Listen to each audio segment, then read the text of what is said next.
technologies are revolutionizing business and humanity. There's a little overlap from yesterday's keynote, but there are new folks here that weren't here yesterday, so bear with me, those that were here yesterday. What is visual technology? It's businesses that leverage computer vision, machine learning, AI to analyze visual data. What are examples of visual data? The traditional photos and video, obviously, but we also have LiDAR, radar, X-ray, photonics, etc. So when you think about this, as I always like to say, our brains analyze data every single second of every day. About 90% of that data is visual. So for AI to succeed, which is going to replicate and mirror a lot of things that humans do, 90% of that data is probably going to be visual. And so it's a horizontal thesis across all industries and all of business and society. So our ecosystem, why do we do this event every year? Because we love bringing together the main groups of our ecosystem, which is unusual for events. So we've got the creators, the startups, the investors, media and tech execs, and also computer vision scientists, professors, PhDs, postdocs. And what, as you all know, typically those different groups have their own events. But we like bringing everybody together, so there's a serendipity of figuring out, hey, the creators need certain technologies, so let's talk to the technologists. The media and tech execs are looking for the early researchers to recruit, et cetera, and we're looking to find great investments and co-investors that are in the audience for some of the companies that will be on stage. The second day is usually more product and business. There's overlap as well, and here are all the goals to interact, learn, recruit, have fun, and be inspired. We couldn't do this. It's our 5th year. We couldn't do it every year without our fantastic collaborators, Rebecca from Cakeworks, who will be on stage today, Serge from Cornell Tech, who was on stage yesterday. Also, I want to say a genuine thank you to our partners and sponsors, Code2 and Facebook for our gold partners. Silver is GumGum, Adobe, Immervision, Neuromation. And then others that are in-kind partners. Google Cloud is giving 20,000 credits to each of the winners of our startup competition. SVA for this beautiful theater, Cornell Tech, Cakeworks, Captor, Exponential View, and VisWorld, which is Dean in his little home over there, raising his hand, creating the great graphics during our panels and sessions and keynotes. That's the technical stuff, Wi-Fi. You've probably figured that already. All right, let's talk a little bit about LDV Capital. So our main day-to-day job is running a fund, and this is very important. The summit is part of this platform of this fund. We invest in deep technical people, building visual technology businesses, and we invest very early. Rosanna is building a robotics company, and she won the startup competition a couple years ago, and we've also invested. Those that have known me, for about 4 years of this 6-year fund, it was one person. It was me doing all this. And I'm honored to be growing the team. Abby has joined as our director of operations. You'll see her around. This summer, we've got 4 summer analysts to help with our platform and to help doing analysts work with our deal flow. And very excited to do that. We couldn't do this without our community. Everything we do relates to our community and our expert networks to help find deals, to help advise our companies, and do due diligence. So we're honored to have Andrew, Luke, Gail, Serge, and Nico. Actually, Nico and Gail have moved on from those titles, but you can find them here. And even more experts from YouTube, from Instagram, from Facebook, from biomedical imaging from Martino's. So the wide spectrum of experts, and we're always looking for more people to collaborate with. Let's talk a little bit about what visual tech sectors are. Examples, all of these sectors, satellite imaging, gesture recognition, commerce. I mean, you can't buy anything without looking at a picture. Okay, that might not be deep tech, but it's core to everything we do and every part of our business. It's a horizontal layer across everything. Here's a little bit of an example, lots of logos. I apologize for that. But we love to invest very early. We're first money in, and most of these companies, all of these companies were first money in, and those are typical co-investors or follow-on investors. And we help our companies hopefully find the top-tier investors. Our platform is this summit, which we do every year. Also a community dinner, which we do 10 times a year with 30 entrepreneurs and investors, half men and half women.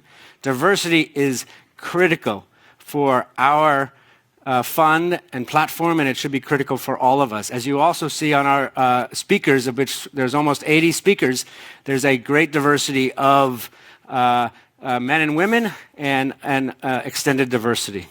Let's talk about the keynote that I'm going to start off with today that relates to some of the topics we're going to talk about later. There's actually 2 or 3 main topics. I started as a photographer when I was 13 years old, became a photo agent, a photo buyer, and then built 4 visual technology businesses. And there's always this question of what's more important, the content or the technology? And I would say that the content will always be king. And there's a great discussion later on talking about content authentication and fake news. But let's talk about why I'm saying content will always be king. There's going to be 45 billion cameras by 2022. We didn't do this research last summer. You can all get downloaded on our website. We didn't do it to think about the cameras. We did this to figure out where is the visual data going to come from? Where is the content going to come from? And where are the use cases where you brilliant people in the audience are going to be building solutions with computer vision, AI, to solve problems and hopefully make a ton of money together while we sleep.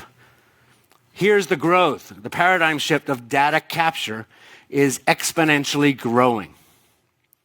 Here's a breakdown of handheld cameras. Obviously, is the main growth of cameras. There's multiple sensors. When we talk about camera, it's not the DSLR, which I believe will die or become niche about 1%. The main cameras are camera phones.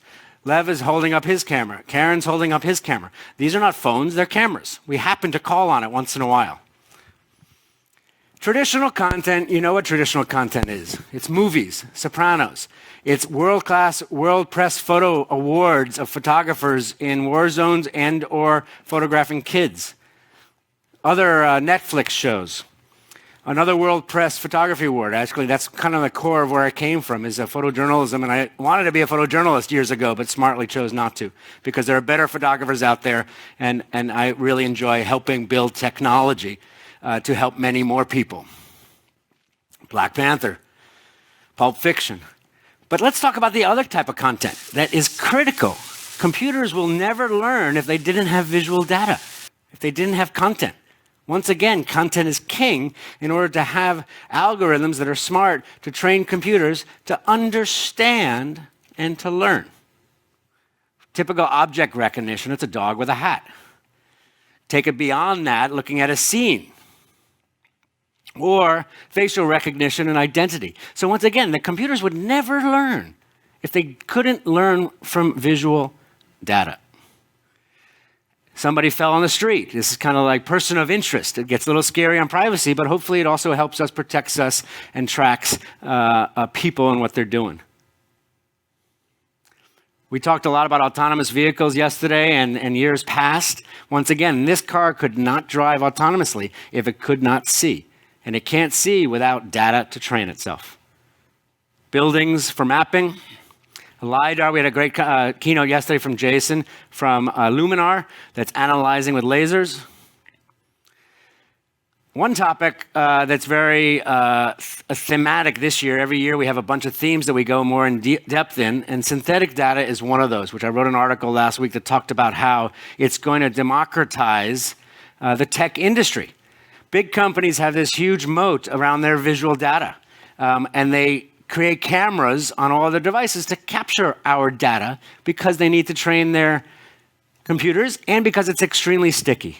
But what's interesting is that the synthetic data is going to democratize this, and it's going to overturn some of those moats. Let's talk about just clear definition. Obviously, real data is photos and video.